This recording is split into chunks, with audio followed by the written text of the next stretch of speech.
A graça e a paz do Senhor Jesus. Meu nome é Fábio Cortes, do Ministério Cristão Gileade, e este é o projeto Gotas de Conhecimento.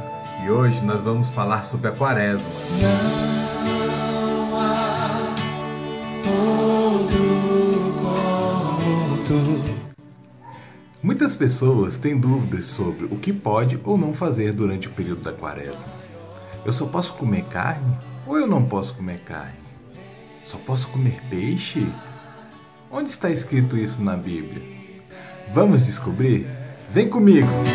Só tu és Deus, tu és o maior. A primeira coisa a saber é que a Quaresma não é uma ordenança, um mandamento bíblico, uma ordem que Jesus tenha dado aos seus seguidores. A Quaresma é um costume religioso instituído pela Igreja durante a Idade Média, aquele período de tempo em que o cristianismo se tornou religião oficial do Estado, lá pelo século IV. Antes de subir aos céus, Jesus nos deixou apenas duas ordenanças, o batismo e a ceia. Você sabe o que é ordenança?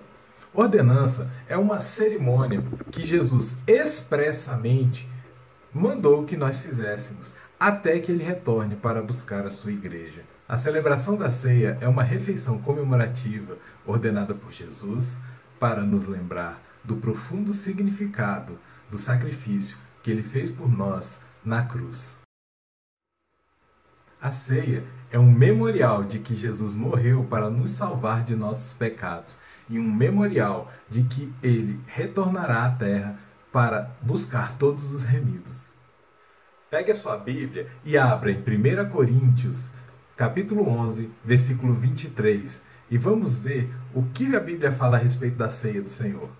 Pois recebi do Senhor o que também entreguei a vocês, que o Senhor Jesus, na noite em que foi traído, tomou o pão, e tendo dado graças, partiu e disse: Isto é o meu corpo que é dado em favor de vocês. Façam isso em memória de mim. Da mesma forma, depois da ceia, tomou o cálice e disse: Este é o cálice da nova aliança do meu sangue. Façam isso sempre que o beberem em memória de mim, porque sempre que comerem deste pão e beberem deste cálice, vocês anunciam a morte do Senhor até que venha.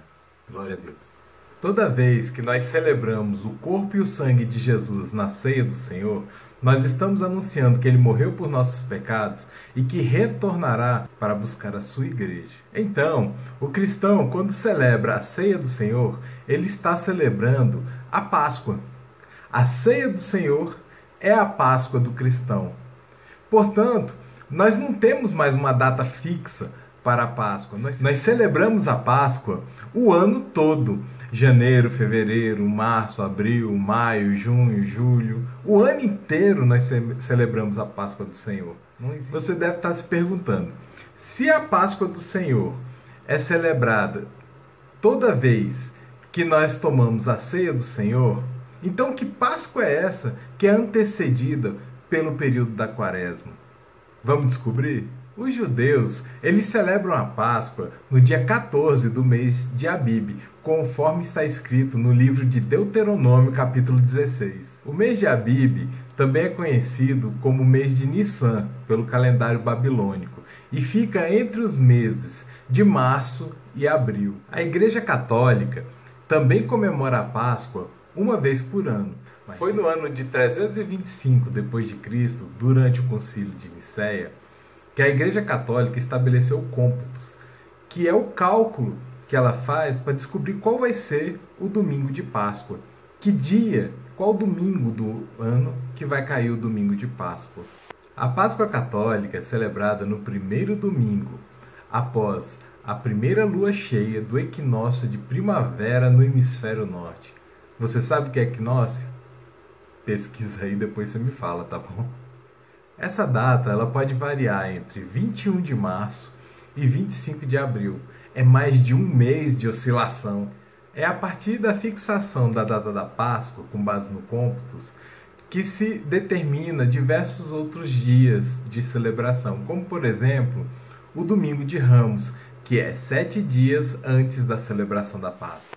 A história registra inúmeros concílios e decretos papais que tinham por objetivo fixar a data da Páscoa. Mas foi somente no século VIII que se chegou ao cálculo da Páscoa da forma que conhecemos hoje. Mas o que tudo isso que nós falamos até agora interessa para o tema do nosso estudo, que é a Quaresma. É porque a partir da data de fixação da Páscoa pela Igreja Romana é que estabelecemos o período da Quaresma. Lembra que a Quaresma é o intervalo de 40 dias entre o Carnaval e a Páscoa? Na última videoaula nós aprendemos um pouco sobre a história do Carnaval. Chamavam a terça de Carnaval como Terça-feira Gorda, por causa dos excessos cometidos nessa festa. Era como um adeus à carne, já que no dia seguinte é a quarta-feira de cinzas, a quarta-feira do arrependimento, o dia que começa a Quaresma. Era tudo calculado. Eu peco pra valer durante o período do Carnaval. Faço tudo que me der vontade, tudo que minha carne quiser. E depois eu tomo um antídoto para esse veneno. Eu entro no período da Quaresma, 40 dias de arrependimento, de jejum, para compensar esse período do pecado. Até meados do ano 350 d.C., a preparação para a Páscoa era de apenas 3 dias. Era o tríado sagrado da Semana Santa e compreendia a Quinta-feira Santa, a Sexta-feira da Paixão e o Sábado de Aleluia.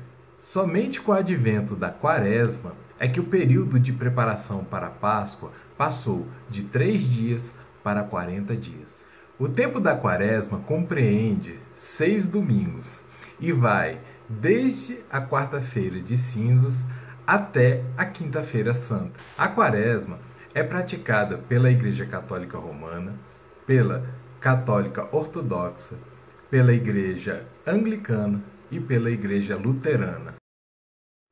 Mas e aí? O que esses cristãos praticam durante o período da Quaresma?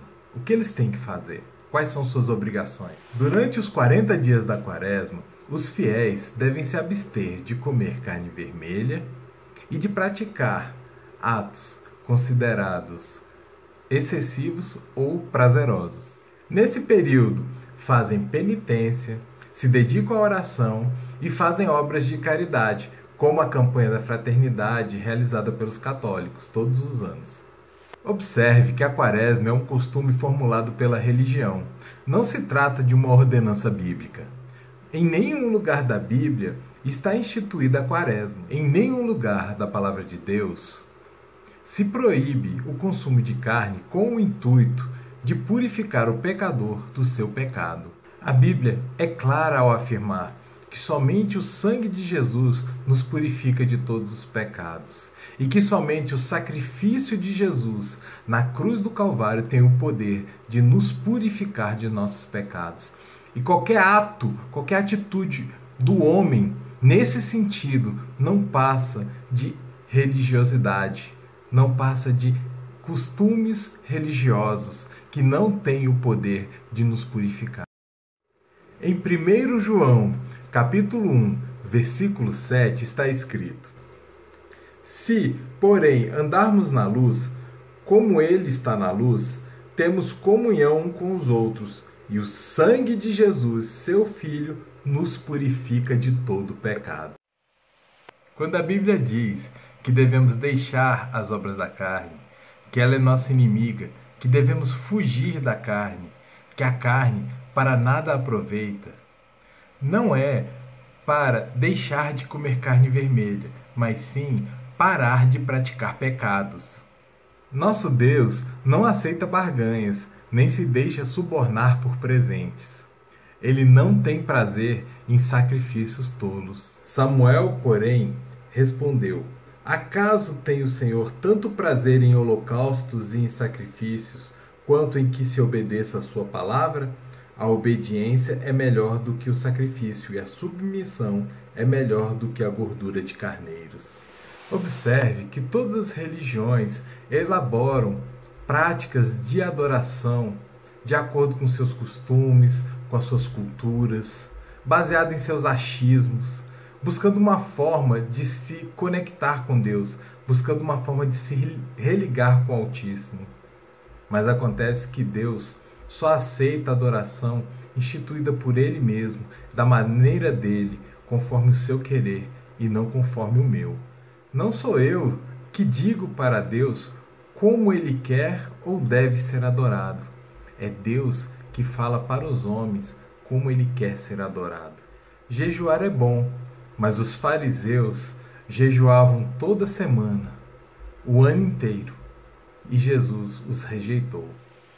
Fazer jejum é uma boa prática. O próprio Jesus jejuou por 40 dias. Jejuar é bom, mas o jejum não tem o poder de apagar pecados.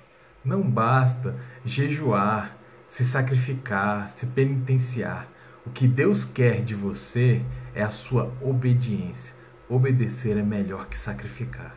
Os nossos sacrifícios não têm o poder de apagar os nossos pecados. Deus não pede de nós sacrifício. Deus não nos exige sacrifício. Deus exige de nós obediência à sua palavra, obediência à sua vontade. É o querer estar com Ele por amor a Ele. É isso que Deus quer de nós. Deus, Ele não quer que a nossa adoração ela seja exaltada pelos outros. Deus quer que a nossa adoração seja feita no íntimo, especialmente para Ele, e não para uma plateia. Deus não precisa de plateia, e nós também não. Nós devemos adorar verdadeiramente, em espírito e em verdade. Que o Senhor Jesus nos liberte das cadeias que nos prendem, nos liberte da religiosidade, da necessidade de reconhecimento, em nome de Jesus. Amém. Nosso estudo termina por aqui. Vamos orar? Senhor Deus, muito obrigado pela oportunidade de estudar a Tua Palavra e aprender mais de Ti. Muito obrigado pelo Teu amor, pelo Teu cuidado, que possamos aplicar em nossos corações e na nossa vida tudo que aprendemos na Tua Palavra. Muito obrigado por tudo que o Senhor tem feito em nossas vidas, por todos os livramentos e por todos os ensinamentos, em nome de Jesus. Amém. Deus te abençoe. Aguardo você em nosso próximo estudo. Só Tu és Deus, Tu és o maior.